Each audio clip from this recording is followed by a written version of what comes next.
2015-16 সাল নাগাদ যথেষ্ট লাভবান হয়েছেন। অনেকেই অনেক টাকা পয়সা করেছেন, সম্পদ কিনেছেন এই মাছের ব্যবসা করে। 16 সালের পর থেকেই একটা ধস, এই জন্য আর পাঙাশের দিকে যাচ্ছি না। কিন্তু আমার পুকুরগুলোতে পাঙাশ তো অলরেডি দেওয়া আছে, এগুলো থেকে মুক্ত হতে আমার এই বছরের মাঝামাঝি লেগে যাবে। এগুলো ফ্রি হয়ে গেলে আমি আমার চিন্তা ভাবনা যে আমি ফুললি তেলাপিয়াতে, হাইব্রিড তেলাপিয়া যেটা সাকিব এগ্রো লিমিটেড থেকে আমি এনেছি, আবার সেকেন্ডারি যে আমি সেটা অর্ডার করেছি, যদি ফ্রি করতে পারি সময় নিয়ে আমি ম্যাসিভ আকারেই আমি অর্ডার করব। আসসালামু আলাইকুম, আমি আলামিন। সাকিব অ্যাগ্রোটেক প্রাইভেট লিমিটেডের পক্ষ থেকে আপনাদের সকলকে জানাই আন্তরিক শুভেচ্ছা এবং অভিনন্দন। আজকে আমরা চলে এসেছি টাঙ্গাইল জেলার দেলদুয়ার উপজেলার এসে তেলাপিয়া চাষে ভালো রেজাল্ট প্রাপ্ত আমিনুজ্জামান ভাইয়ের খামারে, যিনি পেশায় একজন কলেজ শিক্ষক, পাশাপাশি একজন অভিজ্ঞ মাছ চাষি, যিনি দীর্ঘ 36 বছর যাবৎ মাছ চাষ করতেছেন এবং 36 বছর যাবৎ মাছ চাষ করে এসে তেলাপিয়া চাষে পেয়েছেন ভালো রকম সফলতা। তো চলুন আর দেরি না করে চলে যাব আমিনুজ্জামান ভাইয়ের কাছে, যেখানে রয়েছে পরিশ্রম, পরিকল্পনা এবং আমাদের পণ্যের বাস্তব ফলাফল। আসসালামু আলাইকুম, আমিনুজ্জামান ভাই না? জি, আপনি কি সাকিব এগ্রো লিমিটেডের পক্ষ থেকে? জি জি জি, ভালো আছেন ভাই? আলহামদুলিল্লাহ, আলহামদুলিল্লাহ। আপনারা ভালো আছেন? জি, এই তো আছি আলহামদুলিল্লাহ। কি করতেছেন পুকুর ভাই? এইখানে একটু খাবার দিব তেলাপিয়া। আচ্ছা আচ্ছা, মূলত আপনি তো একজন প্রফেসর। জি। এই যে শিক্ষকতার পাশাপাশি যে আপনি মাছ চাষ করতেছেন, এটা কত বছর যাবত? এটা আমাদের মাছ চাষ শুরু হয়েছে মূলত 1992 সাল থেকে। 1992 সাল থেকে? জি।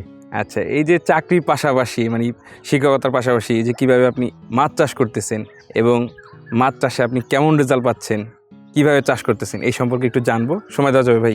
হ্যাঁ, দেওয়া যাবে সময়। আচ্ছা। তো শিক্ষকতার পাশাপাশি এটা আগে থেকে আমার চিন্তা ভাবনা ছিল যে অবসর জীবনে গিয়ে সময়টা কিভাবে কাটাবো, একটা সুন্দর পরিবেশে যদি কাটাতে পারি, এই জন্য আগে থেকেই প্ল্যানিং করেই অল্প অল্প করে এই খামারটা গড়ে তোলা। আমি প্রথমত মূলত আমরা ছিলাম, আমি এবং আমার ভাই আসাদুজ্জামান, ও মাস্টার্স কমপ্লিট করার পর অন্য কোথাও যায় নাই।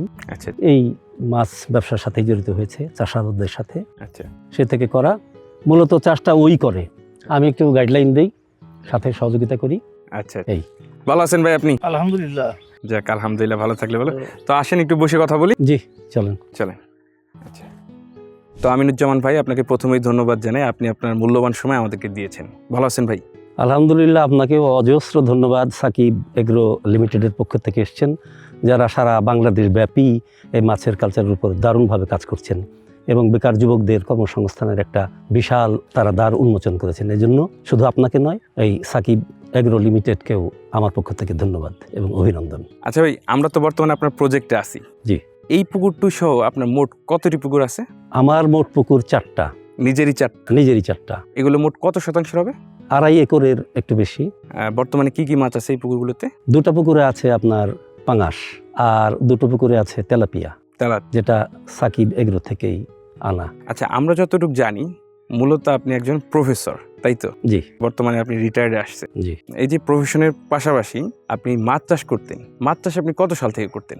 এটা আমি করেছি 1992 সাল থেকে মাছ চাষের সাথে আমি যুক্ত। আপনি কি নিজেই যুক্ত ছিলেন না পৈতৃকভাবে কেউ করতেছেন? না, কেউ করেনি, আমি নিজেই যুক্ত ছিলাম। তো আপনি ওই সময় কি মাছ দিয়ে শুরু করেছিলেন? আমি প্রথম দিয়েছিলাম, তখন আমি জানতাম না কালচার সম্পর্কে।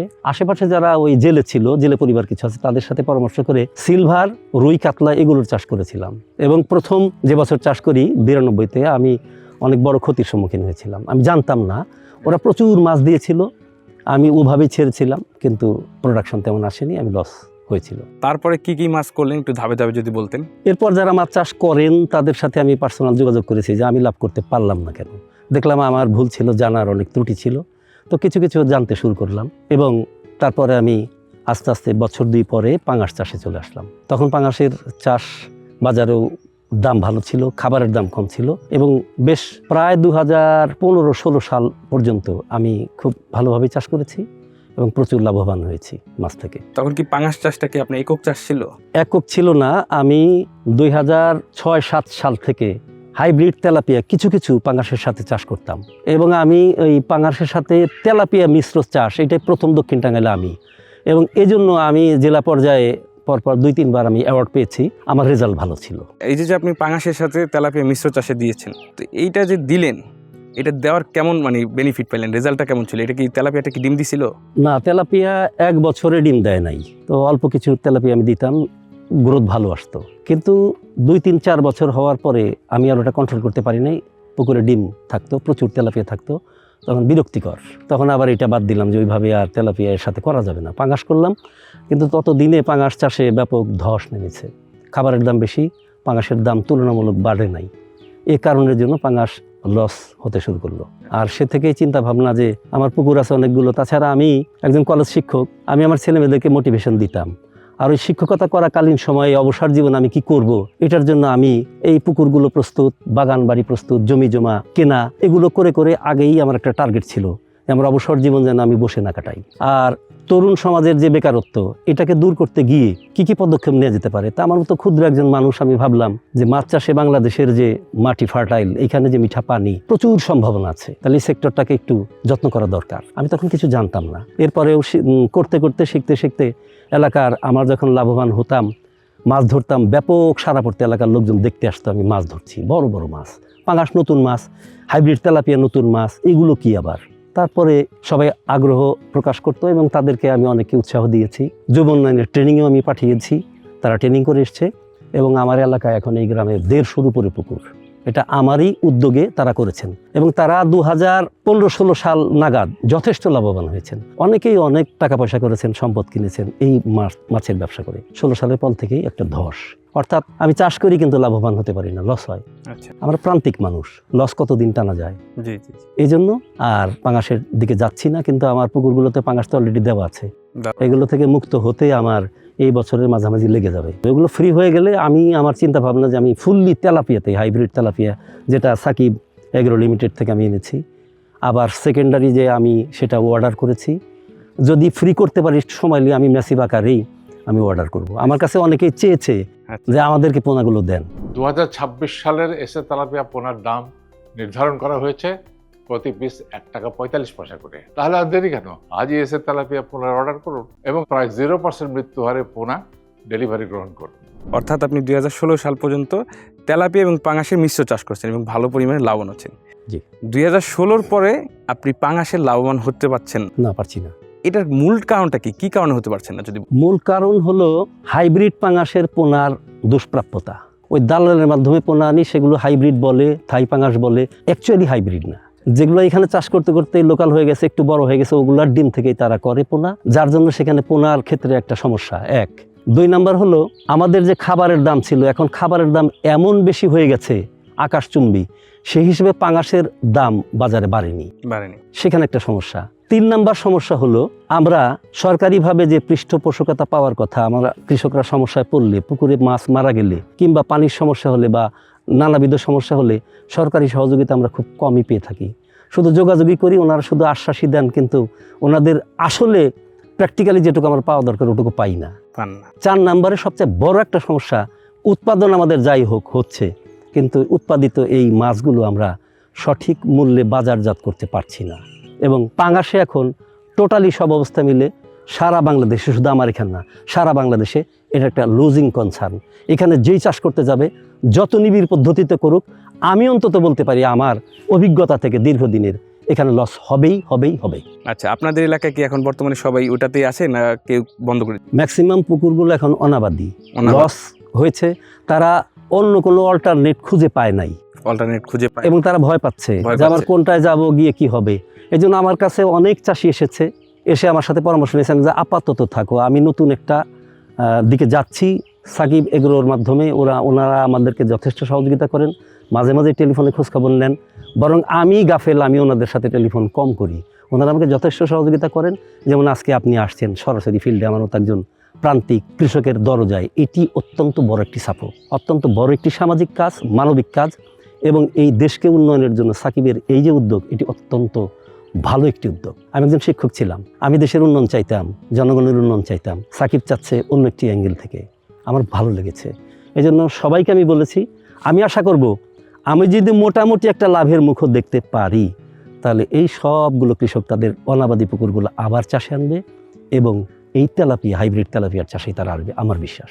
আচ্ছা, আপনি এসে তেলাপিয়ার সাথে কতদিন যাবত যুক্ত আছেন? গত বছর আমি যখন ওনাদের সাথে টেলিফোনে যোগাযোগ করলাম, এটা ইউটিউবে আমি ওনাদের প্রোগ্রাম দেখেছি, বেশ অনেকগুলো প্রোগ্রাম, সাকিব ভাইয়ের কথাগুলো শুনেছি, ওনার যে বিশ্লেষণ, কৃষকের সাথে ওনার যে যোগাযোগ, এবং পুঙ্খানুপুঙ্খভাবে উনি যা বলেছেন, উনি বাড়তি কোনো কথা বলেন নাই। ডেনসিটি কত হবে, কি সাইজের পোনা দিতে হবে, পুকুর কিভাবে প্রস্তুত করতে হবে, পুকুরে কিভাবে চাষে দিতে হবে, চাষকালীন সময়ে কোন প্রপোর্শনে খাবার দিতে হবে, কখন খাবার দিতে হবে, আবহাওয়া কেমন হলে খাবার দিতে হবে না, এবং মাছে খাবার না খেলে কী ধরনের ট্রিটমেন্ট করতে হবে, পুকুরের পানির কোন কোন ধরনের সমস্যা হতে পারে, কাদার কোন কোন ধরনের সমস্যা হতে পারে, পরিবেশের কোন কোন সমস্যা হতে পারে, সামগ্রিক আলোচনা। আমি মনে করি গার্ভেজ ফিশ হিসাবে এই তেলাপিয়ার উপরে আর কোনো চাষ হতে পারে না, এটা আমার বিশ্বাস।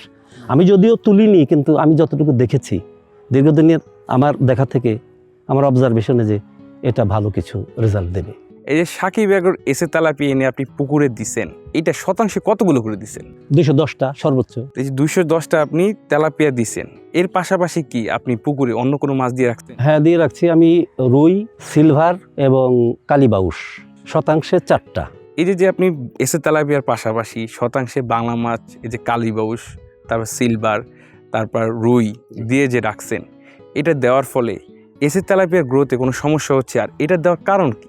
এটা দেওয়ার কারণ হলো, একটা পুকুরে তলায় খাবার উৎপাদন হয়, মাঝ লেভেলেও হয় এবং উপরেও হয়। এখন সব লেভেলের খাবারগুলো শুধু তেলাপিয়া দিলে কিছু কিছু খাবার ওয়েস্ট হয়ে যাবে, লস্ট হয়ে যাবে। সেগুলো পানি পচাবে, 1, 2 উৎপাদিত খাবারগুলোর ব্যবহার হলো না। আমি যদি সাথী ফসল হিসেবে কিছু দিয়ে রাখি, রেজাল্ট কী হবে আমি জানি না, আমি দেখব। কিন্তু যা দেখছি, মাছের যখন খাবার দেই, বাংলা মাছগুলোর সাইজ ছিল ওই 100 গ্রাম থেকে 125 গ্রাম এই সাইজের। এখন মাছগুলো গড়ে চলে আসছে, যেটা এখন আপনি বিশ্বাস করবেন কিনা জানি না, 4 মাস হয় নাই, ওই মাছগুলোর গড় ওজন 1.5 কেজি প্লাস। 1.5 KG plus? হ্যাঁ, কালীবাউস একটু ছোট আছে, কিন্তু সিলভার 1.5 কেজির উপরে চলে গেছে, রুইগুলি 1.5 কেজি এই টাইপের হয়ে গেছে। আচ্ছা আচ্ছা। আপনাদের এই যে এলাকা টাঙ্গাইলের, আমরা বর্তমানে আছি কোথায়? দেলদুয়ার। দেলদুয়ারে।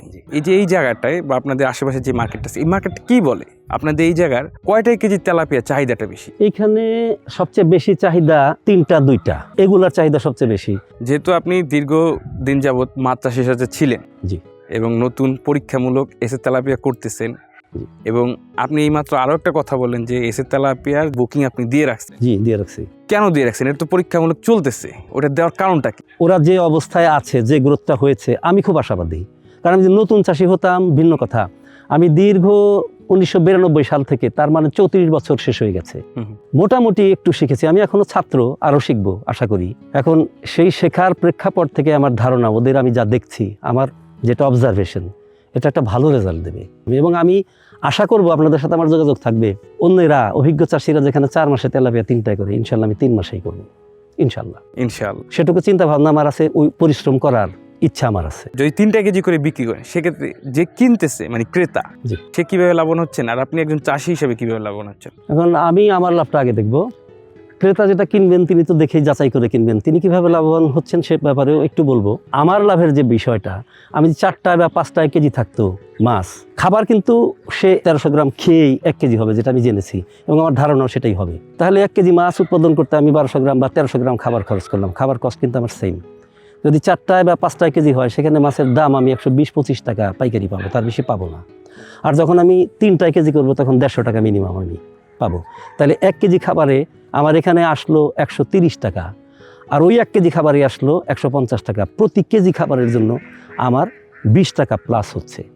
এজন্য আমি 3টায় বিক্রি করব আমার লাভের জন্য। আচ্ছা আচ্ছা। আর যদি 5টায় বা 4টায় করতাম, তাহলে আমার লস হয়ে যেত। একই পরিমাণ খরচ হতো তুলনামূলকভাবে, কিন্তু আমার লাভটা কমে আসতো অনেক বেশি। ওটা যদি 2টায় আমি করতে পারি, কোনোভাবে ওইভাবে নিতে পারি আমি, তাহলে 2টায় কেজি হলে সেই মাছ 160-70 টাকা কেজি বিক্রি হবে। আর সেখানে আমার দামটা অনেক বেশি আমি পাচ্ছি। এই জন্য আমি ভবিষ্যতে চিন্তা করব, আমি ডেনসিটি কম দেবো, ঘনত্ব কম দেবো, পার্শিয়াল আমি তুলে ফেলবো মাছ, আংশিক তুলে ফেলবো, হারভেস্ট করব, করে যে মাছগুলো থাকলো 2টায় কেজি এনে আমি বিক্রি করে ফেলবো। 3টা থেকে শুরু করব বিক্রি, কিছু থাকবে ওগুলো কিছুদিন খাওয়াইয়ে 2টায় করব। এরপরে যদি আমার সুযোগ থাকে, কিছু কাস্টমার আছে শৌখিন, তাদের জন্য 1 কেজি 1.5 কেজি করলাম, ভিন্ন একটা পুকুরে কিছু থাকলো, ওগুলো নিয়ে দিলাম, 1 কেজি 1.5 কেজি করলাম, সেগুলোর দাম তো অনেক বেশি, মিনিমাম 200 টাকা কেজি বিক্রি হবে। ওইটা আমার একটা টার্গেট আছে। ক্রেতারা লাভবান হচ্ছেন যে 4টা-5টায় কেজি যে মাছটা, এই মাছটা খেতে যে টেস্ট, আর 3টায় বা 2টায় কেজিতে খেতে যে টেস্ট, আকাশ পাতাল পার্থক্য। ওরা একবার 4টা-5টায় কিনে খেলে এই মাছের প্রতি বিমুখ হয়ে যাবে, কিন্তু ওদের যদি 3টা-2টায় খাওয়ানো হয়, এই মাছের মধ্যে যে আঁশটা তৈরি হয়, এর মধ্যে যে খাবার মানটা, মাছের মানে স্বাদটা একটু ফ্যাটি হয়, আর ওগুলোর মধ্যে কোনো ফ্যাটি থাকে না। একটু ফ্যাটযুক্ত থাকলে এর সাথে আঁশটা মোটা হলে মাছটা খাবার খুব বেশি হয়, টেস্টটা বেশি হয়। এখন টেস্ট বেশি হলে তাহলে ওরা এটা কিনবে বেশি। 1 2 নম্বরে একটা 3টায় বা 2টায় কেজি মাছ যেটা হয়, একটা মাছকে 3টা 4টা টুকরা করে 4 জনে খেতে পারছে। আর যেটা 5টায় টুকরা 5টায় কেজি, 5টা মাছ 5 জনে খাবে। আর যেটা 3টায় সেটা মিনিমাম 6টা টুকরা হবে, 1জন মানুষ বেশি খাচ্ছে ওদের। এটা আমার হিসাব যে ওরা লাভবান এদিকেও হচ্ছে, টেস্টের দিকেও হচ্ছে, 2 দিকে হচ্ছে। এই জন্য ওরা এটা। তাহলে আপনার পরিকল্পনা যে সামনে আছে ওইটা সম্পর্কে আমরা ভালোভাবে জানতে পারলাম। এখন একটু জানবো সেটা হলে আপনি কিভাবে এই চাষ ব্যবস্থাপনাটা করতেছেন, চাষ পদ্ধতি কোনটা অবলম্বন করতেছেন। এই যে সাকিব এগ্রো এসে তেলাপিয়ার কোম্পানি যে সাকিব এগ্রো, এটার সাথে আপনার যোগাযোগ হয়েছে মূলত কিভাবে? ইউটিউবের মাধ্যমে ওনাদের আমি অনেকগুলো প্রোগ্রাম দেখেছি, ভালো লেগেছে আমার। ওনাদের এই সৃজনশীল যে বিশ্লেষণ, বাড়তি কোনো কথা নয়। অনেকেই তো অনেক চ্যানেল আমি দেখি, ভাই আপনার 1 একর পুকুর আছে, আপনি বছর 20 লক্ষ টাকা পাবেন, এই মাছ ছাড়েন, ওই মাছ ছাড়েন, মাগুর মাছ ছাড়েন, আপনি ওইটা ছাড়েন, শিং মাছ ছাড়েন, প্রতি শতাংশে 10,000 দিতে পারবেন, অমুকে এত লাভ করলো। কিন্তু এইগুলোর প্রতি সাকিবের দেখলাম চুলচেরা বিশ্লেষণ আছে। ওনারা এই ব্যাপারেও কথা বলেছেন, আমি দেখেছি ওনাদের কথাগুলো যৌক্তিক। অন্যান্য যে ইউটিউবাররা তাদের কথাগুলো অনেকটাই অযৌক্তিক। আচ্ছা, কৃষককে ধোকা দেওয়ার একটা ব্যবস্থা এখানে আছে, কিন্তু সাকিবের কাছে এ পর্যন্ত যেটা দেখেছি এই ধরনের কোনো চিন্তা ভাবনা তাদের নেই। সত্যিকার অর্থে তারা ব্যবসা করতে চান, কৃষককে লাভবান করতে চান। আর আমার বক্তব্য হলো কৃষক বাঁচলে সাকিব বাঁচবে। অ্যাজ এ টিচার আমি এটা বলতে পারি। অবশ্যই অবশ্যই। কি ভাই, মাছ খাবার ঠিকই খাচ্ছে কিন্তু আশানুরূপ ফল পাচ্ছেন না, আর মাছ চাষে বারবার লস খাচ্ছেন, তাহলে আজই এসে তেলাপিয়া পোনা চাষ করেন। কারণ এসে তেলাপিয়া পোনা খায় কম, বাড়ে বেশি, আর তাই খামারি ভাইদের প্রথম পছন্দ এসে তেলাপিয়া পোনা। আচ্ছা, সাকিব এগ্রোতে প্রথম আপনি যখন যোগাযোগ করলেন সেক্ষেত্রে মাছ অর্ডার দেওয়ার বিষয়ে আপনার কি কি পদক্ষেপের সম্মুখীন হতে হয়েছে? পদক্ষেপ হলো আমি জানতে চেয়েছিলাম যে আমি একটু আপনাদের ওখানে যেতে চাই, কালচারটা আমি দেখব। তো উনি আমাকে বলেছিলেন যে আমাদের হলো ঢাকাতে এইখানে আমাদের অফিস, এটা তো কর্পোরেট অফিস, ওইভাবে তো আসলে আমাদের লোক থাকে না, আমরা ওইভাবে আপনাকে দেখাতেও পারবো না। তো বিনয়ের সাথে বলছি যে এইখানে এসে যোগাযোগ করলে আপনারা জানতে পারবেন। পরে আমি আমার মেয়ে এবং মেয়ের হাজব্যান্ডকে পাঠিয়েছিলাম ওখানে, ফিজিক্যালি ওনাদের সাথে কথা হয়েছে এবং ওনারা বলেছে দে আর ভেরি গুড। এখন ওরা কানাডা আছে, এই 1 তারিখে চলে গেছে। আচ্ছা, ও একজন রিসার্চ অফিসার, ও গেছিল, গিয়ে আমাকে বললো যে বাবা ভেরি নাইস দেয়ার। আমি কিন্তু এই খবরটা নিয়েছি, নিয়ে তারপর আমি অর্ডার করেছি। তারপরে এই যে অর্ডার যখন করলেন তখন আপনার পুকুর সম্পর্কে এবং পুকুর কিভাবে আছে, কত শতাংশ, এটার উপরে ডিপেন্ড করে আপনাকে মাছটা দিয়েছিল, না আপনি নিজে তো অনেকদিন যাবত মাছ চাষ করতেছেন সেই অভিজ্ঞতা? আমাকে ওনারা বলেছিলেন যে আপনি যেখানে পোনা মাছগুলো ছাড়বেন সেখানের পানির এরিয়া কত, আমি বললাম 14%। তো ওনারা বললেন যে আপনি 25-30 হাজার মাছ নিতে পারেন। আচ্ছা, কিন্তু আমি তো আর আমার এই চিত্রগুলো বলি নাই, সিনারিও আমার এখানে পাঙাশ আছে, আমি পরীক্ষামূলক, আমি ওদেরকে ওইভাবে নক করতে চাই নাই। আমি বলেছিলাম যে আমার একটা পুকুর আছে, হয়তো 1 একর একটু কম হতে পারে, ওখানে আমি চাষ করবো। আচ্ছা, আচ্ছা, তো ওনারা বললেন যে 25,000 মাছ আপনি কমপক্ষে নিতে পারেন, যেহেতু 14% জায়গা আছে, আচ্ছা। আর একটু বেশিও হয় 30,000 নিতে পারেন। আমি তাহলে ভাই 25,000ই দেন আমাকে। এইভাবে ওনাদের সাথে আমার কন্ট্যাক্ট। কয়টা কেজি থাকতে আপনি কালচারে দিয়েছেন? 30টা তারপরে এই যে এটা থেকে তো মাছ কালচারে দিছিল। কালচারে দিছি। আচ্ছা, কেমন মাছ পেলেন, কেমন মর্টালিটি পাইলেন আপনি? না, মর্টালিটি আমি খুব কম পেয়েছি। 1000-এ সর্বোচ্চ যদি হয় 5টা থেকে 6টা মাছ মরছে 1000-এ। তারপরে এটা আবার কালচারে দিছেন? কালচারে দিছি, ওখানে গিয়ে একটা মাছও মরে নাই। কালচারে দিতে যে একটা মাছও মারেন? একটা মাছও না, নট এ সিঙ্গেল ওয়ান। আপনি কালচারে দেওয়ার সময় গুনে দিছিলেন? গুনে দিছি। কত হাজার মাছ আপনি কালচারে দিচ্ছেন? 16,000 সামথিং। 16,000 সামথিং। এটা কত শতাংশ দিচ্ছেন? এটা দিছি 80+। 80+। আচ্ছা, আর বাকি যে মাছটা আছে? সেটা ওই যেখানে আমি নার্সিং করেছিলাম ওখানেই রয়ে গেছে। ওখানেই রয়ে গেছে। আচ্ছা, এই যে কালচারে যে দিলে, হ্যাঁ, কালচারে দেওয়ার আগে তো কালচার পুকুরও তৈরি করতে হয়েছে। হ্যাঁ, তৈরি করতে হয়েছে। কালচার পুকুর কিভাবে তৈরি করছেন? এখন কালচার পুকুরে আমার তখন কিছু মাছ ছিল, বাংলা মাছ আচ্ছা, আগে দেওয়া ছিল, এটা 15 দিন আগে। তখনই আমি প্রস্তুত করে নিয়েছি পুকুর, কিভাবে করছেন? শুকিয়ে তারপরে চুন লবণ দিয়ে পানি দিয়ে প্রোবায়োটিক দিয়ে করার পরে 3 দিন ওয়েট করার পরে তারপরে আমি মাছগুলো ছাড়ছি। তাতে কোনো সমস্যা হয় না, কোনো মাছও মারা যায় না। আচ্ছা, আচ্ছা, তাহলে বলা যায় এসে তেলাপিয়ার মানে একটা স্ট্রং এর যে বিষয় থাকে, মর্টালিটি খুব কম, খুব কম, নাই বললেই চলে। নাই বললেই চলে। নাই বললে আবার যে ট্রান্সফার করলেন তাতেও মাছ কোনোটা দুর্বল হয়নি। না, হয় নাই। আচ্ছা, তাই যে আপনি মাছটা ট্রান্সফার করলেন, তারপর ওইটা আবার পুকুর প্রস্তুতি করছেন, করে মাছটা ট্রান্সফার করলেন। ট্রান্সফার করার পরে আপনার তো ডে বাই ডে কি খাবার দিতে হবে, এটা চার্ট আছে আপনাদের? চার্ট আছে। চার্ট আছে। কাদের চার্টের কথা বলেন? ওইটা ওই সাকিব এগ্রো আমাকে চার্ট পাঠিয়েছে, আচ্ছা, ওর থেকেই আমি দেখে মানে ওইটা কি শুধু খাবারের একটা চার্ট না, ওইটা না, ওর মধ্যে খাবার আছে, এর মধ্যে আপৎকালীন সময় কি ধরনের ট্রিটমেন্ট করা যেতে পারে, আর কিছু প্রবলেম হলে আপনাদের সাথে যোগাযোগ করার কথা বলা আছে। আচ্ছা। বিভিন্ন পর্যায়ে বিভিন্ন সেক্টরেরই কতগুলো খাবার দিতে হয়, এর গ্রোথ কত দিনে কতটা আশা কাঙ্ক্ষিত গ্রোথ কি হতে পারে, কম হলে তারপরে এখানে ওই নুডলসের মতো পায়খানা করলে কি প্রবলেম, খাবার কম খেলে কি প্রবলেম, এই প্রবলেমের জন্য কি কি ওষুধ দিতে হবে, এগুলোরও বিস্তর বর্ণনা ওখানে আছে। এবং শুধু ওইটা না, আমার জন্য যে স্পেশালি আলাদাভাবে তৈরি করা হয়েছে, আমার 25,000 মাছের কি যত্ন সেটাই দেওয়া আছে ওখানে। মানে আপনার 25,000 মাছ 25,000-এর জন্যই দেওয়া আছে। যা 25,000-এর জন্য এটাই দেওয়া আছে। দিস ইজ ম্যাজিক্যাল, এটা নাইস। আমাকে তো দিতে পারতো যে 1 লক্ষ মাছ চাষ করলেই হবে, আমার তখন ক্যালকুলেশন করে বের করতে হবে হতো যে আমার 25,000-এ কত কি করতে হবে। আচ্ছা, কিন্তু আমাকে কোনো ক্যালকুলেশনে যেতে হয় নাই। আচ্ছা, ইট ওয়াজ পারফেক্ট ফ্রম সাকিব। আচ্ছা, তাহলে আপনি বই অনুযায়ী খাবার দিচ্ছেন। জি। তাহলে আপনি খাবারটা কি খাবার দিতেন? ভাসমান খাবার না ডুবন্ত? না, ভাসমান, সব অলওয়েজ ভাসমান। আচ্ছা। ওখানে যতটুকু সাইজের খাবার যে বয়সে দিতে হবে ওইভাবে আমি ফলো করেছি। আচ্ছা, এই যে আপনি প্রতিনিয়ত একটা কথা বললেন যে প্রোবায়োটিক, জি। প্রোবায়োটিক জিনিসটা কি? প্রোবায়োটিক এটা হলো ওই পুকুরে জু প্ল্যাঙ্কটন এবং ফাইটোপ্ল্যাঙ্কটন তৈরি, যেটা প্রাকৃতিক খাবার যেটা তৈরি, আচ্ছা। এইটা তৈরির জন্য একটা অসাধারণ একটা প্রক্রিয়া এটা, যেটা খুব এবং পানিকে অত্যন্ত সুন্দর রাখে, পরিচ্ছন্ন রাখে, পানির কালারটা, পানির ডেনসিটিটা, পানির মধ্যে যাতে ওই আপনার অ্যামোনিয়া বা অন্য কিছু ওইভাবে বেশি না হয়। প্রোবায়োটিক দেওয়ার পর আমি রেজাল্টটা দেখেছি। আচ্ছা, আচ্ছা, তাহলে আপনার পুকুরে তো এমনিতেও দেখা যাচ্ছে মানে প্রচুর খাবার আছে, প্রচুর খাবার আছে। যে হালকা সবুজে যে খাবারের যে একটা মানে পুকুরে কালার হালকা সবুজ আপনি দেখেন। খাবার বোঝা যায়, সেটা তো আমরা দেখতেই পাচ্ছি। জি। আচ্ছা, এই প্রোবায়োটিকটা কোন কোম্পানি? এটা সাকিবের থেকে আমি এনেছি। আচ্ছা, আমিনুজ্জামান ভাই, জি। এই যে আপনি একজন প্রফেশনালি একজন প্রভাষক, এই যে শিক্ষকতার পাশাপাশি যে আপনি মাছ চাষ করতেছেন, মাছ চাষে কোনো প্রকার ঝামেলা হয়, সে 1992 সাল থেকে করতেছেন। প্রত্যেকটা কাজের ক্ষেত্রেই বাধা তো আছেই। আচ্ছা, আচ্ছা, অনেক ঝামেলা আমাকে পোহাতে হয়েছে। হঠাৎ করে মাছ মারা গেছে। একবার একটা ঘটনা হয়েছিল, এটা দুঃখজনক ঘটনা। ওই পুকুরে পাঙাশ চাষ ছিল আমার, একটা পাঙাশ সাইজে 8-10 কেজিও ছিল। আমি কাউকে দোষী করছি না, তখন ওই পুকুরের মাছ সবগুলো মারা গেল, এটা আমার ভুলে। অর্থাৎ আমার ওই পুকুরে পাঙাশে কুটি পানা খায়, ছোট পানা যেটা খুদি পানা, এগুলো আমি পানা দিয়েছিলাম পুকুরে, অনেক পানা। মাঝখানে একটা বিয়ের দাওয়াতে বাড়ির সবাই চলে গেলাম, শুধু বাড়িতে 2টা লেবার ছিল, ওরা থাকলো। থাকার পরে আমরা 4-5 দিন থাকলাম। এর মধ্যে সব পানা খাইয়ে শেষ করে নাই, আরও পানা হয়ে সারা পুকুরটা ঢেকে গেছে। তখন ওরা যখন গালফিং করছে, ওদের ফুলকার ভিতরে পানা আটকে গেছে, গিয়ে সব মাছ মারা গেছে এক রাত্রে। টেলিফোন দিয়েছে, টেলিফোন দেওয়ার পরে যেই ব্যাপার, মাছ সব মারা গেছে। কেন মাছ মারা গেল? আইসা দেখলাম যে মাছ সব মারা গেছে। তখন অ্যাপ্রক্সিমেটলি ওই পুকুরে মাছের দাম ওই সময় হতো 18 থেকে 20 লক্ষ টাকার মাছ, এক রাত্রে মরে শেষ। এটা একটা বিরাট ঝামেলা, ওটা হলো আমাদের ভুলে। আচ্ছা, এই বর্তমানে যে আপনি এসি তেলাপিয়া করতেছেন, এইটার সহযোগিতা আপনি কেমন পাচ্ছেন এই সাকিব এগ্রো থেকে? যেটা পাওয়ার কথা তার চেয়ে তো বেশি মনে হচ্ছে, যে বেশি পাচ্ছি। তো আপনার 26 সালের পরিকল্পনা তো আমরা জানতে পারলাম যে আপনি এসি তেলাপিয়া দিয়ে করতেছেন এবং ম্যাসিভ আকারে করবেন, সেই পরিকল্পনা। আমার যেটুকু ক্যাপাবিলিটি আছে ওর মধ্যে আমি সবগুলোই এসেতে আনবো, এটা চিন্তা ভাবনা। আচ্ছা, যাক, ইনশাআল্লাহ আমরা আশাবাদী। আর এর জন্য আপনার যা করতে হয় এটা তো আমরা করতেই আসি।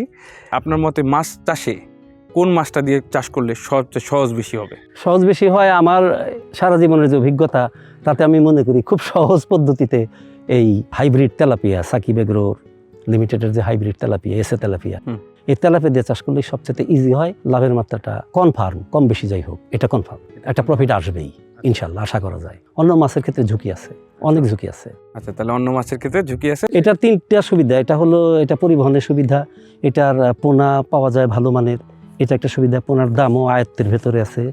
4 নম্বরে হলো এটার মার্কেট ভ্যালু ভালো আছে। 5 নম্বরের চাহিদাও এটার ভালো আছে। 6 নম্বর এটার গুণগত মান ভালো আছে। 7 নম্বর এটা প্রাকৃতিক বিপরীত পরিবেশ সহ্য করার মতো সাংঘাতিক শক্ত একটি মাছ। এই 6টা হলো আমার বিচারে। তাহলে এসে তেলাপিয়া দিয়ে চাষ শুরু করতে পারে, কারণ এসে তেলাপিয়া চাষ সহজ, তাই তো? আচ্ছা, আপনার মতো যারা শিক্ষকতার পেশার পাশাপাশি অন্য কোনো ব্যবসা করতে চায়, তারা চাইলে মাছ চাষ করতে পারে, এবং মাছ চাষে এসে এসে তেলাপিয়া চাষ করলে এটা তাদের জন্য সহজলভ্য হবে এবং লাভবান হবে, আমি মনে করি। আচ্ছা, আচ্ছা, আচ্ছা, ঠিক আছে। আমিনুজ্জামান ভাই, আপনার সাথে অনেকক্ষণ কথা বললাম। আপনার 2026 সালের পরিকল্পনা, সেটা আপনি সুন্দরভাবে বাস্তবায়ন করতে পারেন এবং সে অনুযায়ী কাজ করতে পারেন, সেজন্য আপনার জন্য অনেক দোয়া এবং সাকিব এগ্রোর পক্ষ থেকে শুভকামনা রইল। আজকের মতো বিদায় নিতে হবে ভাই। অনেক ধন্যবাদ। সাকিব এগ্রো লিমিটেডের পক্ষ থেকে আপনারা এসেছিলেন, আপনাদের আমি তেমনভাবে মেহমানদারি করতে পারি নাই। আমি একজন ক্ষুদ্র প্রান্তিক চাষি হিসেবে যথেষ্ট গর্ববোধ করছি যে আপনারা ওইখান থেকে আমার খবর নিতে এসেছেন, এটা অনেক বড় পাওয়া। এই যে যোগাযোগটা, এটা অনেক বড় পাওয়া। আর সাকিব এগ্রোর উত্তর সমৃদ্ধি আসুক, তার দেশের সেবা নিজেদেরকে নিয়োজিত রাখুন। আমি মনে করি এটা একটা অনেক বড় প্রতিষ্ঠান।